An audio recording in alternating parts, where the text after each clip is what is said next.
There are hundreds of thousands of refugees in Israel right now. Nobody talks about it. So in the north and the south, they're all evacuated. People just basically left. There's anti-tanks missiles every single day, like dozens and dozens and dozens of them that are exploding homes and killing people and going into, bases and farms and so on, right? There was a resolution in 2006 that was signed by Hezbollah, by the Lebanese government, by the United Nations, a UN resolution, Security Council resolution by Israel, called Resolution number 1701.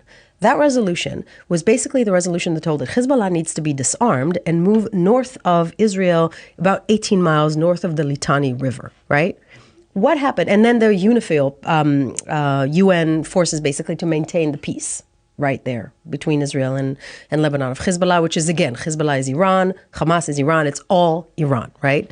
What happened since 2006 is slowly, UNIFIL left, so the UN forces left, and Hezbollah just started moving towards the border and basically sitting on the border. And now Hezbollah is on the border shooting at Israel. If Israel has to go to the north and go into Lebanon to retaliate against Hezbollah, guess what the world is going to do?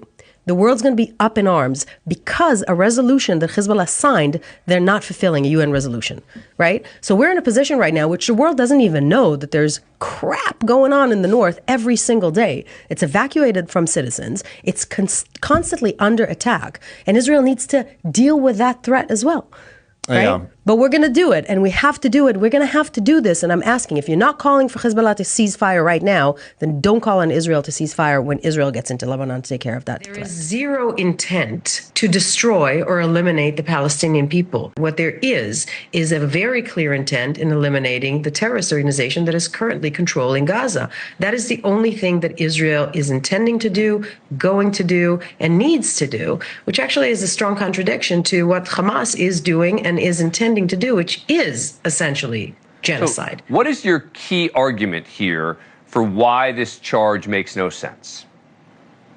My key argument, first of all, it's preposterous that we even have to defend ourselves against this allegation. Israel was attacked on October 7th by a genocidal jihadi terrorist organization that massacred with glee over 1,200 Israelis and stolen over 240 of them. And yet Israel, when retaliated against this brutal medieval attack, is now accused of genocide. Now, we have to remember that genocide was a term that was invented and created in order to describe the Holocaust, the systematic massacre of the Jewish people in 1944 by a Polish Jewish lawyer named Raphael Lemkin.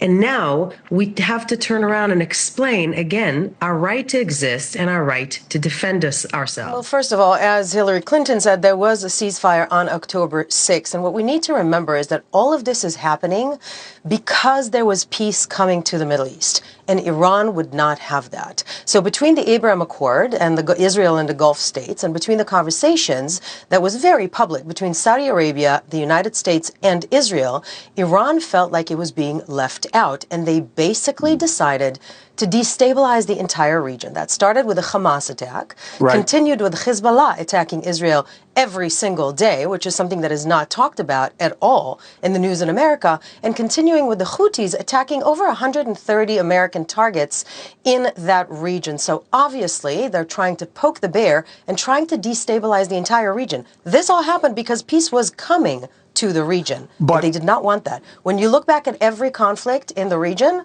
you will look back and you will find Iran.